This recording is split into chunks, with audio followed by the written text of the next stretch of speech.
Bienvenidos a mi nueva temporada del podcast Tu Estrategia Migratoria Restaurando Familias. Soy la abogada Sheila Rivera y el tema que vamos a estar hablando el día de hoy es ¿cuáles son los cambios principales en el programa de asilo 2026?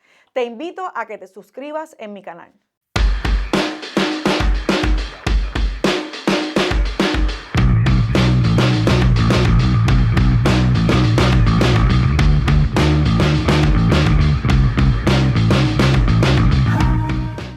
Bienvenidos al podcast de nuestra nueva temporada y el día de hoy vamos a estar hablando qué es lo que realmente está cambiando en el programa de asilo en este 2026 en los Estados Unidos. Si tú tienes una aplicación de asilo o conoces a alguien que también está en una aplicación de asilo, me imagino que tienes un montón de preguntas.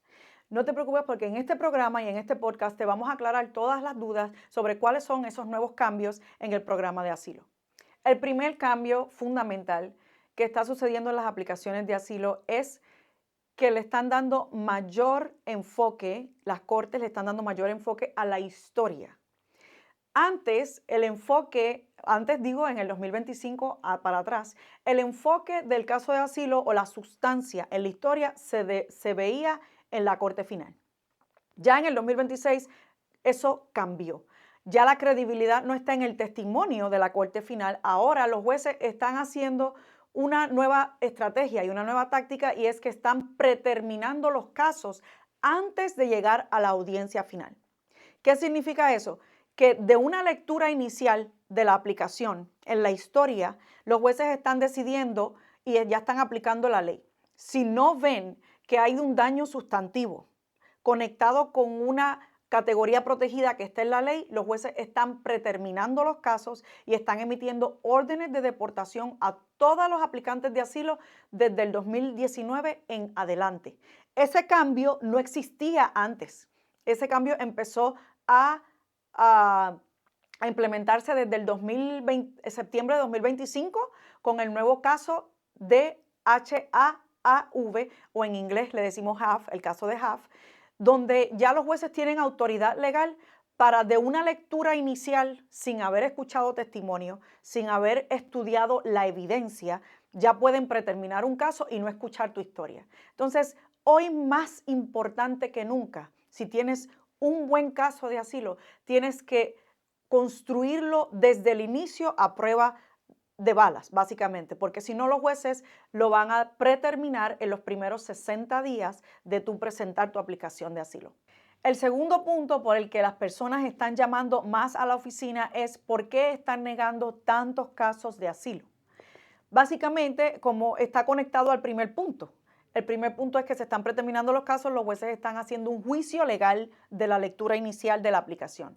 Este segundo punto es que si en los hechos o en el narrativo, en la declaración del aplicante, no existe un nexo causal donde estás atando la ley con el daño que sufrió esa persona en ese país, ya los jueces están diciendo, bueno, aquí no hay nexo entre lo que esta persona sufrió y lo que la ley protege aquí. Y como no hay nexo, vamos a desestimar el caso y no le vamos a continuar programando una audiencia final. O sea, el análisis legal, el escrutinio de los jueces está desde la aplicación de asilo. Antes era en la corte final, ese escrutinio estricto, ese escrutinio profundo se hacía en la audiencia final. Ahora los jueces lo están haciendo desde la lectura inicial de la aplicación y están aplicando la conexión de los hechos del daño a la ley. Si no podemos justificar una conexión de que la persona ha sufrido persecución y en el quinto circuito persecución no es una amenaza. En el quinto circuito persecución es un patrón de amenazas y atentados contra tu vida. Si no existe ese patrón tal cual redactado y no está sustentado con evidencia actualizada, los jueces están aplicando el estándar de básicamente es el equivalente a una moción de desestimación y no están permitiendo que ese caso evolucione hacia una audiencia final. Esa es la razón por la que los casos están siendo negados sin ir a una audiencia final. Entonces me imagino que te estás preguntando, entonces, ¿qué es lo que la ley protege? La ley protege 5 categorías básicas. Las personas que son perseguidas en su país de origen o en el último país donde residieron por su nacionalidad o por su raza, o por su opinión política, o por religión, o porque pertenecen a un grupo particular social que es socialmente visible. Si la persecución está basada en esas 5 categorías, hay un nexo. Si la persecución no está basada en esas 5 categorías, no existe nexo. Por ejemplo, vamos a dar un ejemplo muy general que lo suelo dar muy comúnmente. Digamos que en su país de origen, para hacer la cosa un poco más jocosa, usted está siendo perseguido porque tuvo un affair o fue infiel, ¿no? Fue infiel con el vecino, con la vecina y entonces lo están persiguiendo el amante para matarlo. Eso no está conectado a una categoría protegida de asilo, ¿bien? Porque esa persecución no está basada en su raza. El daño que le quieren contra su vida no está basado en que por su raza, en una parte de su identidad, o por su nacionalidad, o por su opinión política. Simplemente usted cometió un acto ilegal, se traspasó con la mujer del otro y ahora el otro lo está queriendo matar. Ese tipo de conducta no está protegida en asilo. Bien, pero si digamos que usted se muda a otro país, digamos que voy a coger el caso de los venezolanos, se muda a Colombia, ¿bien? Y en Colombia no consigue trabajo y el gobierno lo está persiguiendo por simplemente haber nacido en el país vecino, en Venezuela. Y es el gobierno el que lo está atentando contra usted. Entonces ahí el daño o el atentado contra su vida está atado a su identidad nacional, a ser venezolano. Entonces en ese contexto la ley dice, bueno, aquí voy a escuchar el caso porque usted está siendo perseguido por su nacionalidad. Y ahí no es suficiente eso nada más, sino que simplemente ya hay una conexión entre el atentado o las amenazas con la nacionalidad y ahí la corte se abre a escuchar qué es lo que está pasando porque usted tiene temor a ser asesinado en ese segundo país por motivo de su nacionalidad. La tercera razón por la que están negando casos de asilo es porque no se está definiendo de entrada el grupo particular social por el que esa aplicante está pidiendo protección de asilo en Estados Unidos. Por ejemplo, voy a desglosar en este podcast qué es un grupo particular social. El quinto circuito, que es en el territorio de Texas donde estamos, así se ha definido porque cada circuito o cada distrito o región judicial interpreta este grupo particular social distinto. Y eso es importante que lo conozcan porque en California los grupos particulares sociales son más abiertos, incluyen a más gente. En Texas los grupos particulares sociales son más restrictivos. En Florida son otro tipo de análisis. Entonces, depende de la jurisdicción donde ustedes están, va a hacer la interpretación del grupo particular social. Pero les voy a decir el análisis que hace la región del quinto circuito en Texas. El grupo particular debe de ser particular. O sea, tiene que ser un grupo ya definido en la sociedad, socialmente distinto a los otros. No puede ser circular, y cuando digo no puede ser circular, ya mismo voy a explicar cómo un ejemplo define esto de no puede ser circular, y no puede estar definido por la persecución. ¿Qué significa esto? Por ejemplo, un ejemplo débil de un grupo particular social que no está definido debidamente en la declaración de hechos es el aplicante es una persona que sufre violencia por las pandillas. En esa declaración o en ese statement, tú no estás diciendo qué pandilla, qué persecución, qué tipo de persecución. La persecución es económica, la persecución es qué tipo de actividad es lo que está sufriendo el aplicante. Entonces, ahí sufrir persecución económica por pandillas, por ejemplo, en el quinto circuito ya está definido que eso no es una categoría protegida para conceder asilo. ¿Ok? Otro grupo de categoría protegida que no está, que es circular, que se ha decidido que es circular y que no es específico. La categoría de mujeres que sufren violencia doméstica. Por ejemplo, decir, aplicante es de Guatemala y sufre violencia doméstica. Ese grupo es circular y ese grupo, aunque está definido, porque está definido como mujer y sufre violencia doméstica, si esa persona no hace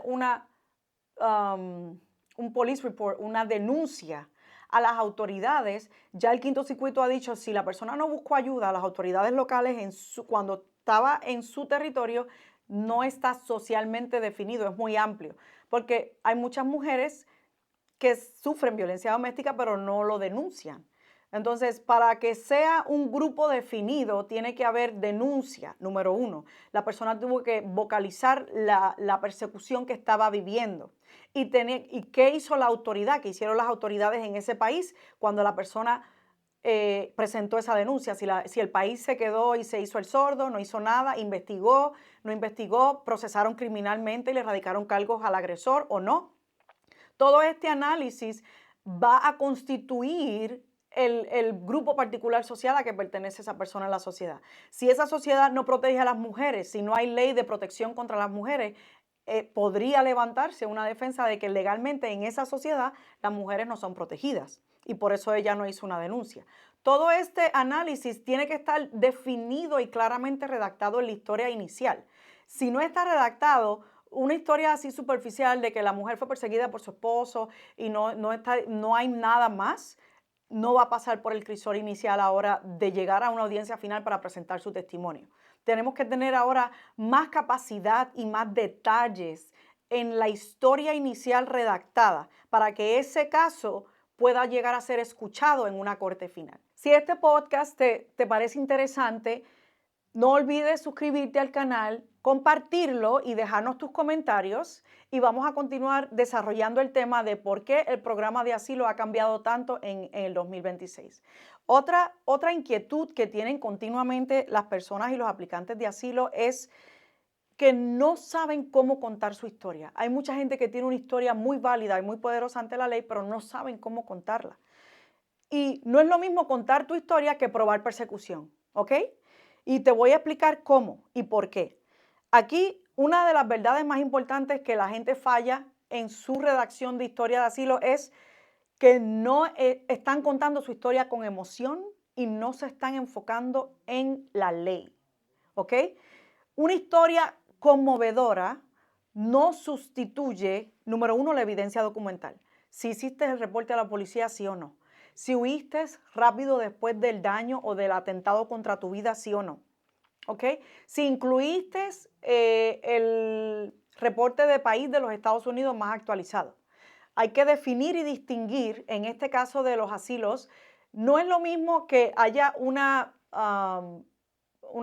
como la sociedad, por ejemplo, que el país tenga unas condiciones no pacíficas, a que eso esté conectado a ti. Hay que conectar al daño que uno está sufriendo o a las amenazas que uno está sufriendo, las condiciones del país. Todo eso tiene que estar detallado en esa historia inicial. Reportes psicológicos si fuera necesario. ¿Qué es lo que los jueces analizan? Si hubo daño y si ese daño alcanza a nivel de persecución. Sufrir daño no es concluyente a que esa persona está siendo perseguido, porque recuerden, en el quinto circuito perseguido significa un patrón de amenazas y atentados contra tu vida. Un solo incidente, en el quinto circuito se define un solo incidente donde hubo una sola amenaza, no constituye persecución. Depende del nivel de escalamiento de ese incidente. Pero de entrada, un solo incidente con el perseguidor no va a constituir persecución. Número dos, el segundo análisis que hacen los jueces en los casos de asilo. Si el gobierno de tu país fue capaz o incapaz de protegerte. Eso tiene que estar en cada historia. Bueno, y después que sufrió el incidente, ¿qué usted hizo? ¿A dónde se fue? Fui a donde mi mamá a decírselo. Pero no tenía tanto temor si no fue a las autoridades y lo reportó. Entonces, todo eso tiene que estar ya de entrada detallado en la historia original. Tercer incidente que acaba de bajar un caso que dice que si hay posibilidad de reubicación interna porque el país es muy grande territorialmente, pues no vamos a aplicar el estándar de asilo y se le va a negar asilo solamente por la amplitud territorial del país. Y aquí entramos a que hay países que se van a quedar afuera y no están definiendo en ese caso el país, pero vamos a un ejemplo de México. México es inmenso. De norte a sur creo que hay como 48 horas en carro. Entonces, si existe una posibilidad de reubicación interna y eras mexicano y fuiste perseguido, digamos, en Monterrey, pues entonces relocalízate en otra ciudad más lejana, como a 12 horas, donde los perseguidores no tengan acceso a ti. Y ese análisis, ya los jueces van a decir, bueno, pero no cumpliste con el estándar de reubicación interna, te vamos a negar el asilo. El cuarto requisito es si es creíble el testimonio. Y aquí hay mucho que hablar. Porque credibilidad, la gente piensa que escribir un montón de cosas en un papel es suficiente. No, no señores, no es suficiente. Es saber cómo contar la historia en la audiencia final, en caso de que pasemos hasta la audiencia final, es cómo retestificar lo que yo escribí, lo que ya está escrito. Y una de las preguntas estándares que la gente no sabe responder en las audiencias finales es, ¿quién te ayudó a escribir la historia? Mucha gente dice, bueno, yo no la escribí, la escribió la abogada. No es así, yo no escribí la historia basada en lo que mi imaginación me dictó. Usted me trajo un cuestionario, usted me contó su historia, yo la reescribí de acuerdo a los estándares legales, pero yo no fabriqué la historia, yo no me la inventé. Solamente responder eso, hay mucha gente que está casi media hora o una hora testificando en la corte final de, entonces, la abogada redactó la historia y no fue usted. No, sí, la abogada la redactó, pero yo le dije lo que tenía que redactar. Entonces, hay cómo se testifica en la audiencia final, que yo soy muy enfática en eso, en las preparaciones para la audiencia final. Esto es lo que yo redacté en tu historia, esta es la forma que tú tienes que testificar, porque se tiene que escuchar que esto sí fue real, que tú viviste esta parte de tu vida. No fue que yo la redacté y tú te la memorizaste si es un guión, fue que yo la redacté de acuerdo a los hechos que tú me narraste. Entonces, esto es algo que yo hago mucho énfasis como abogada y yo los preparo antes de ir a testificar a la audiencia final, porque es importante que sepan contar su historia bajo los estándares legales, no bajo los estándares emocionales. La gente piensa que su emoción es suficiente, pero los jueces no están buscando emoción, los jueces no están buscando compasión, los jueces están buscando en su historia que se cumplen los estándares que la ley en el quinto circuito en Texas exige. ¿Okay? Si esta información te parece importante y te sirve a ti o a otra persona, compártelo. Y en la descripción también encontrarás nuestro número de teléfono y puedes llamar a la oficina. Te podemos dar una llamada de cortesía. Mencionas que vistes el podcast, tu estrategia migratoria, y nosotros te damos una llamada de cortesía y contestamos tus preguntas.